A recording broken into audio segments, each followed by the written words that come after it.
strong.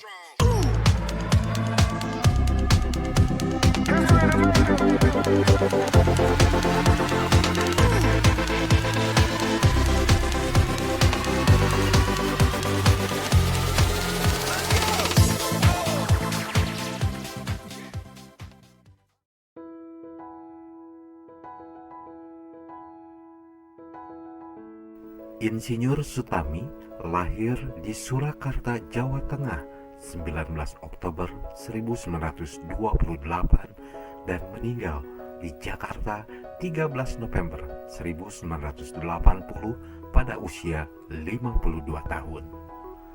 Beliau adalah seorang insinyur sipil yang pernah menjabat menjadi Menteri Pekerjaan Umum Indonesia. Ia sudah menjadi menteri sejak tahun 1964 pada Kabinet Dwi Kora I masa pemerintahan Presiden Soekarno dan sebagai Menteri Negara diperbantukan pada Menteri Koordinator Pekerjaan Umum dan Tenaga untuk urusan penilaian konstruksi hingga tahun 1978 pada Kabinet Pembangunan II masa pemerintahan Presiden Soeharto selama 13,5 tahun. Insinyur Sutami yang membantu menghitung konstruksi bangunan gedung MPR DPR adalah lulusan Teknik Sipil ITB tahun 1956. Ketika menjadi Direktur Utama Karya, ia menjadi pimpinan pusat proyek pembangunan jembatan Ampera di Sungai Musi, Palembang. Dan dia pun mempelopori penggunaan konstruksi beton pratekan saat membangun jembatan Semanggi. Kemudian namanya diabadikan menjadi sebuah waduk di Kabupaten Malang, Jawa Timur dan juga di Embai, Kabupaten Nagekeo, Nusa Tenggara Timur, yakni Bendungan Insinyur Sutami.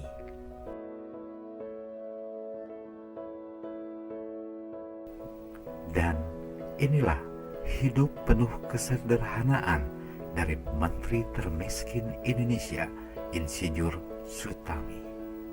Percayakah jika di Indonesia pernah memiliki seorang menteri miskin yang tidak punya biaya untuk berobat?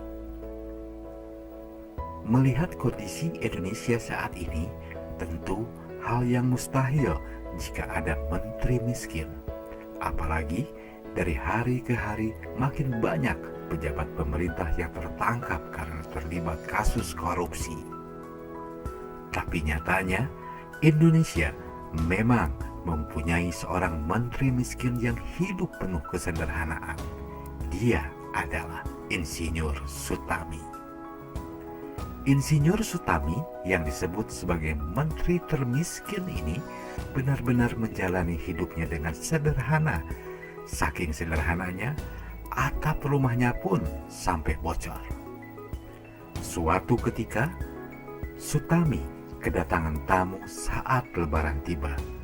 Namun, para tamu malah terkaget-kaget ketika mengetahui kondisi rumah Sutami. Ketika melihat ke atap, banyak kerusakan yang menandakan bahwa atap rumahnya telah lama bocor. Bahkan, rumah yang ditinggalinya dibeli dengan cara mencicil. Rumah yang terletak di Jalan Imam Bonjol, Jakarta Pusat itu baru lunas ketika Insinyur Sutami akan pensiun. Bahkan, suatu ketika perusahaan listrik negara atau PLN akan mencabut listrik di rumahnya karena Sutami telat bayar listrik. Sebenarnya, sebagai pejabat negara yang menangani proyek-proyek besar, Menteri Sutami bisa saja hidup bergelimang dengan kemewahan. Tetapi, sosok Sutami ini sangat pendiam dan sederhana.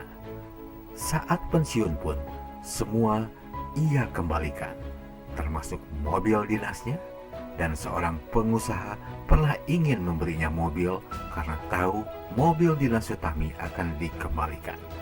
Namun sang menteri menolak dengan halus.